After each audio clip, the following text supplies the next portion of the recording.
as a young girl, my pastor at Antioch Family Worship Center in Kansas City, where I was the youth helper and then the youth minister, and I was in many areas, choir and what have you.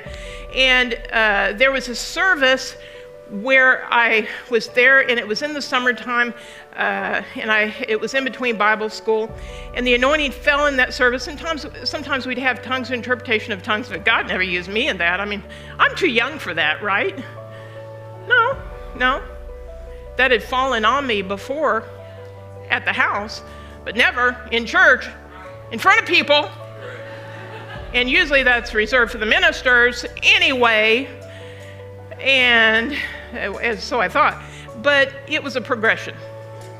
It was a yes, because I was starting to operate in a ministry office, but God was progressing me as a young gal, getting me used to stepping out. And the anointing came on me, and I started blurting out in tongues because it was like a wine bottle that was just, and I sounded like Grandma. The first time I ever heard Jeannie Wilkerson, it's like, that's Grandma! Because Grandma lived with us.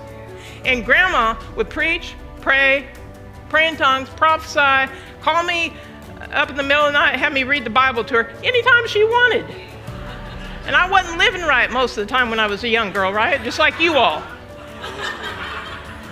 And Grandma would just begin to pray in tongues, and she'd interpret it. And I'd have friends coming over, and they'd say, like, what's that? And I'd say, shut up, reverence. Shut up. And I would learn things. Well, that, I sounded like Grandma. That same anointing that was on Grandma came on me in that service. And Pastor Dennis looked over there and kind of did a double take. He said, Debbie, the anointing is on you.